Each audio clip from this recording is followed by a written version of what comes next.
కూడా ట్రంప్ నిర్ణయం చాలా పెద్ద ప్రభావం చూపిస్తోంది. అమెరికా నుంచి ఇండియాకి అక్రమ వలసదారులు ఇప్పటికే ప్రారంభమైపోయారు. అమెరికా నుంచి C-17 ఎయిర్ క్రాఫ్ట్ లో సుమారుగా 205 మంది ఇండియన్ని తిరిగి ఇండియాకు పంపిస్తోంది అమెరికా. అయితే ఈ ఫ్లైట్ మరి కాసేపట్లోనే పంజాబ్ లోని అమృత్సర్ లో ల్యాండ్ కాబోతోంది. భారీ మొత్తంలో డబ్బులు చెల్లించి ఇంత మందిని అక్రమ వలసదారుని ఒకేసారి పంపించడం చాలా మొదటిసారిగా అమెరికా నుంచి భారత్కి ఎదురైనటువంటి ఒక ఎదురుదెబ్బగా చెప్పొచ్చు. అయితే 205 మంది, నేను చెప్తున్న మరోసారి నుండి 205 మంది మరి కాసేపట్లో పంజాబ్లోని అమృత్సర్లో ల్యాండ్ కాబోతున్నారు. C-17 అనేటువంటి ఎయిర్ క్రాఫ్ట్లో, ఆర్మీ ఎయిర్ క్రాఫ్ట్లో వారంతా కూడా రాబోతున్నారు. అయితే ఎయిర్ క్రాఫ్ట్ సామర్థ్యం విషయానికి మేము ఈ వార్త చెప్పే ముందు పరిశీలిస్తే కనుక కేవలం 150 మంది కూర్చునేటువంటి సామర్థ్యం గలటువంటి ఈ ఎయిర్ క్రాఫ్ట్లో 205 మంది అంటే అదనంగా 55 మంది వస్తున్నారంటే ఇక్కడ నేను చెప్పగానే మరో మాట మీకు చెప్తుంది ఏంటంటే వాళ్ళందరినీ కుక్కి పెట్టి ఒకరిపైన ఒకరిని కూర్చోబెట్టి, ఇక్కడ చూడండి లోపల దృశ్యాలు అవన్నీ కూడా నేను డెఫినెట్గా వీటిని ధృవీకరించలేను, వారంతా ఇండియన్స్ అని నేను చెప్పాను, కానీ ఆ రకంగా కుక్కి పెట్టి అంతర్జాతీయంగా ఉన్నటువంటి వివిధ దేశాలకు సంబంధించిన వారు అక్రమ వలసదారులుగా అమెరికాలో స్థిరపడ్డ వారందరికీ కూడా తిరిగి పంపించే క్రమంలో వారి చేతులకి సంఖ్యలు, కాళ్ళకి సంఖ్యలు, నోటికి మాస్క్, వారందరికీ కూడా చాలా ఇబ్బందికరంగానే తిరిగి పెట్టి పంపించేస్తున్నారు. సో బహుశా ఇండియన్స్ కూడా ఈ రకంగానే వచ్చి ఉంటారు. C-117 లోపల 205 మంది, దాని సామర్థ్యం కేవలం 150 అన్నప్పుడు అదనంగా 55 మంది వచ్చి ఉంటారంటే అందరినీ కుక్కి పెట్టి ఒకరిపై ఒకరిని కూర్చోబెట్టి బహుశా ఇండియాకి పంపించేస్తున్నారు. మరి కాసేపట్లో అంతా కూడా ఇండియాకి రాబోతున్నారు.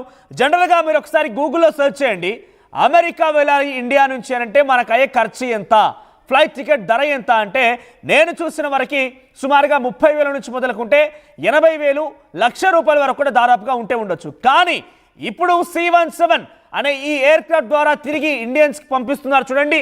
వారి కోసం అమెరికా ఒక్కొక్కరి పైన ఏకంగా సుమారుగా ₹5,00,000 ఖర్చు చేస్తోంది.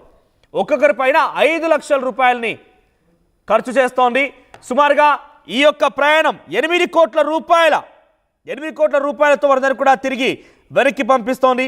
ఇక్కడ చూస్తుంటే అమెరికా ఎంత పెద్ద మొత్తంలో ఒక ప్లాన్ చేసి అక్కడ ఉన్నటువంటి అక్రమ వసతులను మొత్తం కూడా తిరిగి పంపించే ప్రయత్నం చేస్తున్న చాలా క్లియర్గా అర్థమవుతోంది.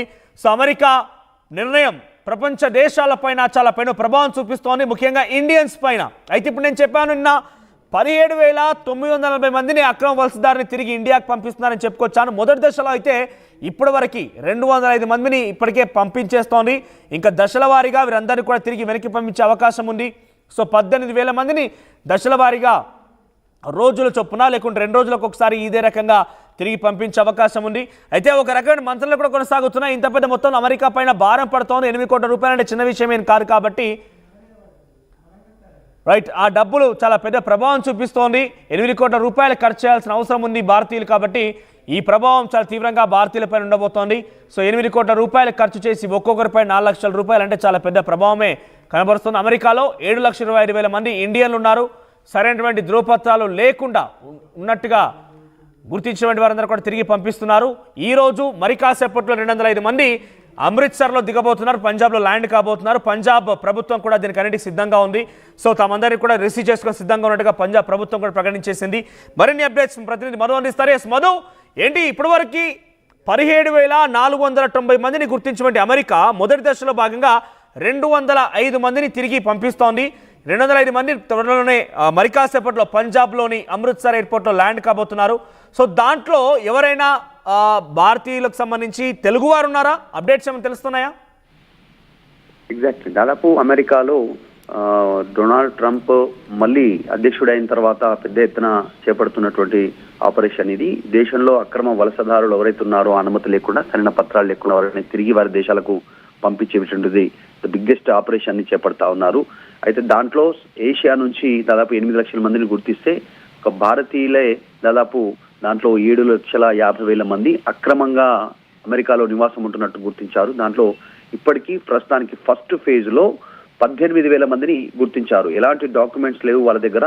దీనికి సంబంధించి America immigration and customs enforcement దీనిపైన వివరాలు ఇచ్చింది. పూర్తి స్థాయిలో కనీసమైనటువంటి పత్రాలు లేకుండా, కనీసమైనటువంటి డాక్యుమెంటేషన్ లేకుండా వీళ్ళు అక్రమంగా 18,000 మందిని గుర్తించారు మొదటి దఫాలో. వాళ్ళందరినీ తిరిగి పంపించడానికి యుద్ధ ప్రాతిపదికన ఏర్పాట్లు చేస్తా ఉన్నారు. దాంట్లో ఫస్ట్ ఫేజ్ కింద ఈరోజు C-17 ఎయిర్ క్రాఫ్ట్ లో 205 మందిని అమృత్సర్ పంజాబ్ కి తీసుకొస్తా ఉన్నారు. దాంట్లో వీరందరినీ కూడా నిజంగానే చేతులకు సంఖ్యలు వేసి చాలా వాళ్ళని ఖైదీలుగా బయటికి పంపించేటువంటి తీరు కనిపిస్తా ఉంది. అక్కడ వారందరినీ కూడా చాలా నిర్మోహమాటంగా నిక్కచ్చిగా వ్యవహరిస్తూ ముందుకు వెళ్తా ఉన్నారు అధికారులు. వారందరినీ కూడా దేశంలో ఉన్నటువంటి మొత్తం